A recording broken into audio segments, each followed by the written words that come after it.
Interstitial lung disease का मतलब है कि लंग्स में जो एल्वुलाई जो होता है वहाँ पर इंटरस्टिशियम होता है, उसका बीमारी है ये लोअर एयरवेज की बीमारी है, जहाँ पर कि गैसियस एक्सचेंजेस होते हैं वहाँ की बीमारी है ये। इंटरस्टिशियल लंग डिजीज़ में होता क्या है कि ये बहुत तरह की होती है। ILD जिसे हम लोग कॉमन शॉर्ट फॉर्म में ILD बोलते हैं, ये बहुत तरह की होती है और बहुत सारे फैक्टर्स हैं इसके, और बहुत सारे फैक्टर्स जो हैं वो अननोन हैं। कॉमन फैक्टर जिस कारण से होता है, जो लोग जो देख रहे हैं हम लोग, एक बॉडी का एक कुछ ऑटो इम्यून डिसऑर्डर होता है जिसके कारण भी होता है, और ये बहुत लोगों में बहुत अर्ली स्टेज में देखा जाता है, बहुत लोगों में बहुत लेट स्टेज में देखा जाता है। फीमेल्स में अगर 40 इयर्स में अगर आप हैं, 30+, 35+, 40 इयर्स में अगर आप हैं, अनएक्सप्लेन्ड अगर आपको डिस्निया हो रहा है, सांस फूल रहा है, कॉफ हो रहा है, परसिस्टेंट कॉफ हो रहा है, ठीक नहीं हो रहा है, तो आपको हमेशा एक अच्छे चेस्ट फिजिशियन से जाकर दिखवाना चाहिए, राय लेना चाहिए। और उस हालत में आपको वो डॉक्टर का काम है वो जज करना, आपका सारा एग्जामिन करना, बहुत सारे ऑटोइम्यून डिसऑर्डर हैं उनका जज करना, और PFT करना, CT scan gold standard, PFT और CT स्कैन इसका गोल्ड स्टैंडर्ड टेस्ट होता है।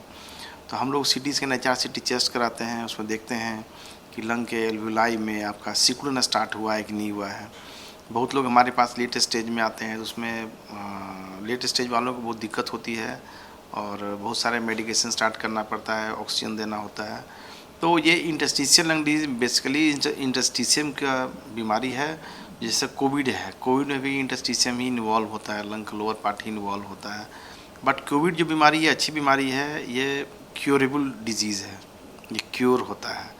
हमारे जितने भी पेशेंट हैं सब बिल्कुल ही जो अच्छे हो गए हैं, बिल्कुल क्योर हो गए हैं।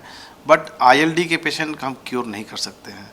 ये बाकी बीमारी की तरह है, जैसे COPD है, उस तरह से बीमारी है जिसमें कि लंग का जो फाइब्रोसिस वाला अगर डेवलप हो गया है तो फाइब्रोसिस को हमको रोकना होता है कि फर्दर प्रोग्रेस नहीं करे, बट ये संपूर्ण क्योर नहीं होता है। जी डॉक्टर साहब, अभी जैसे आपने बताया कि ये बीमारी पूरे तरीके से ठीक नहीं की जा सकती है, तो इसके लिए जो इसके जो इफ़ेक्ट्स होते हैं शरीर को, ये किस तरीके से प्रभावित करती है?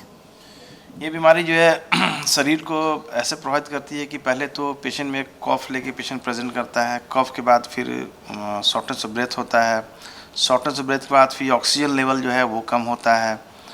तो लंग्स का धीरे धीरे लंग फाइब्रोज्ड होता है, लंग जितना एक्सपेंसिव होना चाहिए एक्सपैंड करता नहीं है, धीरे सिकुड़ना चालू हो जाता है। जैसे ही लंग सिकुड़ना चालू होता है वैसे ही पेशेंट की परेशानी बढ़ते चली जाती है। पेशेंट को पहले तो लंबे दूरी चलने के बाद डिस्निया होता है, धीरे धीरे करके वो डिस्टेंस कम हो जाता है, जिस कारण से डिस्निया होता है, हाइपोक्सिया होता है। और पेशेंट को जो अगर वो प्रॉपर तरीके से शुरू से पेशेंट ने इलाज नहीं लिया तो आगे चल के पेशेंट को ऑक्सीजन पर डिपेंडेंसी हो जाती है, ऑक्सीजन लगाना ही पड़ता है, और रात भर के लिए ऑक्सीजन लगाते हैं, चाहे दिन भर के लिए ऑक्सीजन लगाना पड़ता है। सो ये बीमारी बहुत जगह देखा गया है। कबूतर से, कबूतर के जो जिनके जो लोग कबूतर पालते हैं या कुछ एनिमल्स पालते हैं या और भी जो बर्ड्स पालते हैं, उन घरों में भी बहुत सारे लोगों को ये देखा गया है, ये बीमारियाँ होती हैं। तो इस तरह से इसका है कि जो डिपेंडेंसी अगर ऑक्सीजन पर हो गया तो थोड़ा सा स्टेज ख़राब मानते हैं हम लोग, और बहुत सारी परेशानियाँ होती हैं लेट स्टेज में पेशेंट को।